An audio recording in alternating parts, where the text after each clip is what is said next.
So Yorozu is one of the most hated Jujutsu Kaisen characters I've seen in a long time. Nobody likes her, everyone thinks she's terrible, and she's not really shown a lot of love. This incarnated vessel receives information about the modern era from the vessel's brain, which is Simiki, the sister of Megumi Fushiguro, and that is exactly why she's actually here today, to be able to function correctly in the modern era. Although this is the case, she is still stronger than your favorite Jujutsu Kaisen character. Now let me be honest, that might annoy a lot of you, but it's just true just due to what we've seen. But that is what we're going to dissect today.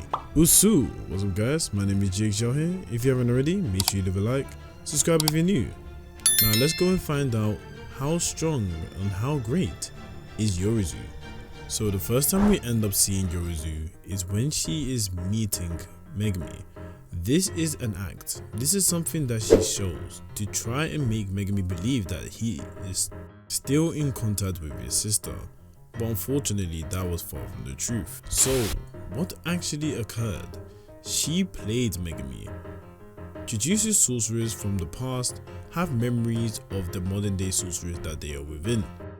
And their first initial meeting, she actually ends up taking the piss out of Megumi, laughing in his face, making him feel stupid and dumb for thinking that Sumiki was still around. She then fled with wings constructed in her back to get away from them and move to a different colony, to be able to fight the one she truly wants to fight and her lover, Sukuna.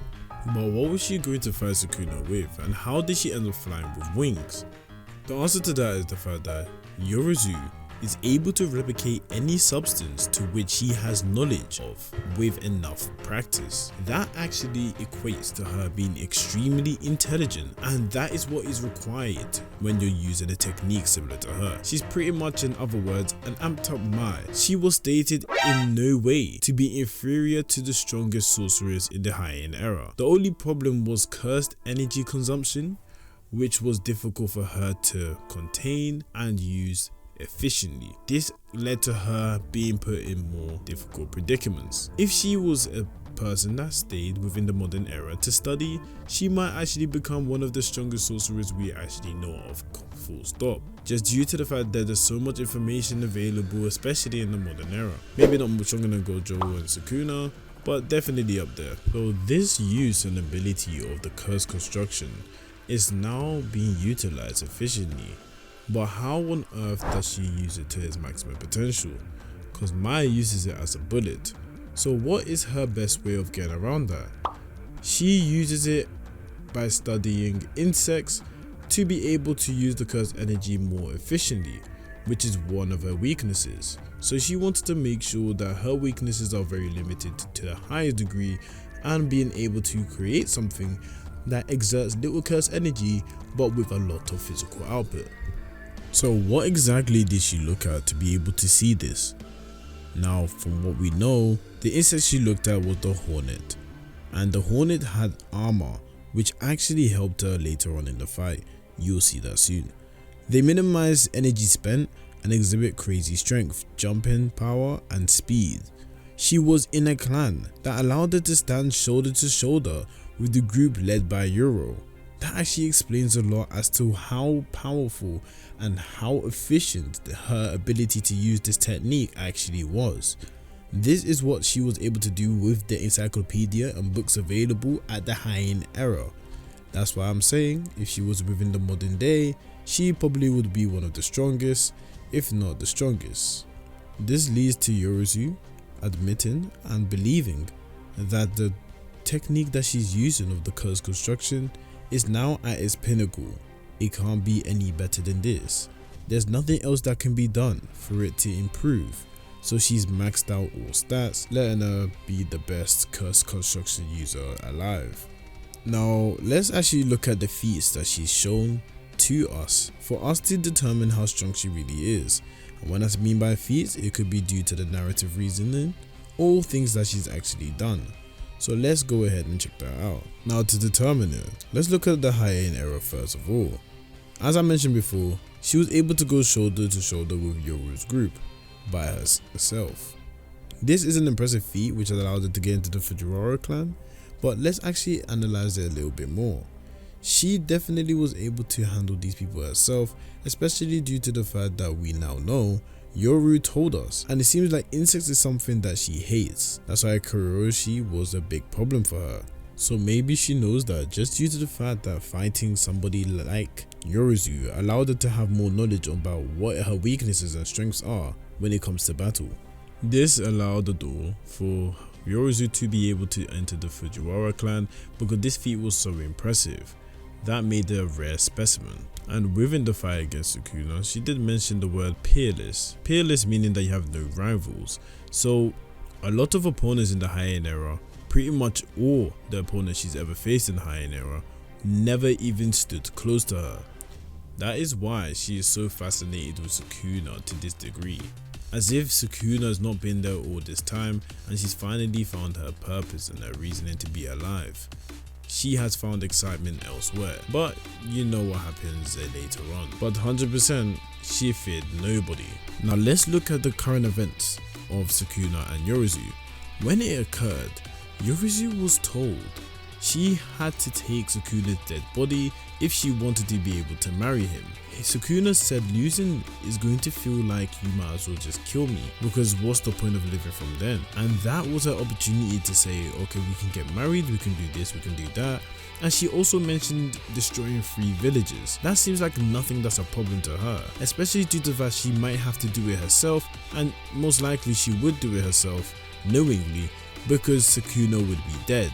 His body will not be moving in any other accordance, so she's going to be doing it herself. So she's definitely able to take down 3 villages by herself in that case. During the fight with Sukuna, she was able to use her curse construction to actually attack Sukuna in multiple directions. Sukuna obviously was able to avoid this, but in the process of doing so, he ends up being in the air. She notices where he is almost instantly, and in the process begins to track him down. But she stops, wondering why is Sukuna not using his shrine. This lets her go into the insect form that we've talked about, and then she was able to use her power. But while using this armor of insect, she actually adds in a liquid metal which is changeable in volume, yet stable physically, allowing semi-autonomous cursed energy for flesh armor specialized in appropriating numerous biofunctions. Now me just saying that, you guys probably don't even understand what on earth I'm talking about. But the way I try and gauge this is there's a little bit of a balance that's going on when it comes to using the flesh armor when interchanging between the insect and the liquid metal. In this form, we actually find out what she's really about. So this is the controversial part, which determines if she's really as strong as I think she is, or if she's actually less than what I do. But this is for you guys to decide in the comments down below. She was able to hit Sukuna twice, and this is not a Sukuna with 10% holding him back. This is not a Sukuna that is nerfed in any other way, besides the fact that he's a 15 instead of a 20. This is the same Sukuna that fought against Jogo and Speed Bliss Ishiguri. I want to understand, did he allow himself to get hit due to the fact that he wants to adapt to the techniques, or did he actually get hit because he was almost seemingly overpowered by Yorozu physically? But there's nothing in the terms and agreements in being able to adapt to techniques that says you have to get hit by the techniques itself. If you really look at it, the fact she was able to go around after hitting Sukuna the first time, and then after circle back to be able to hit him in the face again when he's aware, is the surprising part. It didn't matter what the dogs were doing in front, she ran around him again and he was able to kick her. This seems a little bit like he was being overpowered, which allows me to see a look from Sukuna I've not seen at all. All we are seeing from her is pretty much the durability, because Sukuna starts turning the tables. Yorozu ends up getting hit by Piercing Ox. This Ox takes her aback, and she is absolutely surprised by how fast and how quickly he was able to knock her. This is the amped up bull by Sukuna. We see she punches it back, which pretty much did nothing, and Speed Bliss knocking her back once again. It could only look and move in a straight line, but the longer it is charged, the more powerful it becomes. She then gets hit with a rapid escape, in which she's trying to find Sukuna the best of her ability, not knowing that he is up in the sky above her.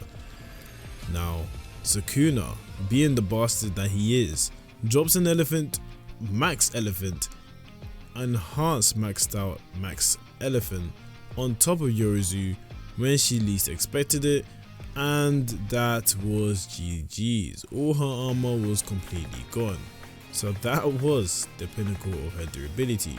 But she wasn't down for the count still. She was able to construct something that is so unique.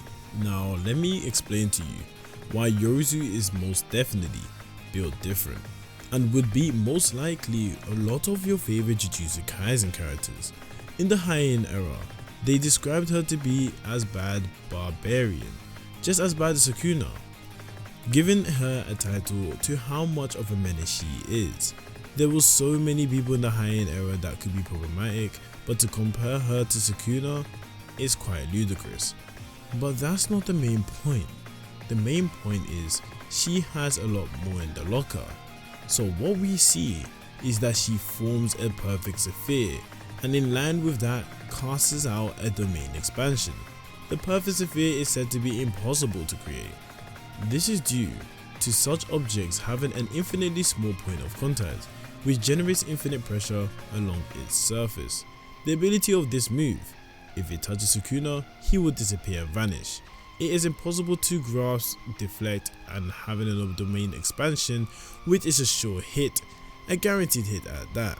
This will defeat most sorcerers in battle, pretty much, if you want me to be honest, all sorcerers in battle, and you cannot do anything against it. The infinite pressure really signifies how much of this would turn you into dust, unless you're Maharaga, so you have the ability to adapt to all of these things. Now I want to give you guys a little bit of perspective bonus when it comes to Yorozu. Yorozu is able to detect Sukuna due to love. She's able to understand, able to comprehend due to love. She knows what Sukuna wants and what he doesn't want because of love. Now the point I'm trying to make here, when she was speaking to Sukuna, Sukuna was told by her, you don't know anything about love. You've never seen it because you've been peerless. You've not had anyone. You've been lonely. But Sukuna then laughs in a certain manner. So she is aware or thinks Sukuna has finally found something that is lovable, something that completes him. So what I imagine is that Sukuna has found something that he has as fulfilled. Yorozu was able to sense it. That's why she wanted to prove so much that Sukuna would not be a problem for her, and she failed unfortunately. But you have to also take note, what would be the reason that Sukuna is so happy, or what would be the reason why Sukuna felt like, yo, I'm gonna laugh at you because this love thing you're talking about that you said I've never experienced is not true, and it's probably BS. Was he just taking the mic, or was he trying to say that he has found something worth fighting, which is Gojo's Satoru? Or maybe he's laughing because he doesn't need anybody and nobody is going to be able to fulfill his loneliness. He doesn't feel any loneliness when he is the natural disaster. And that's what I think is Sukuna.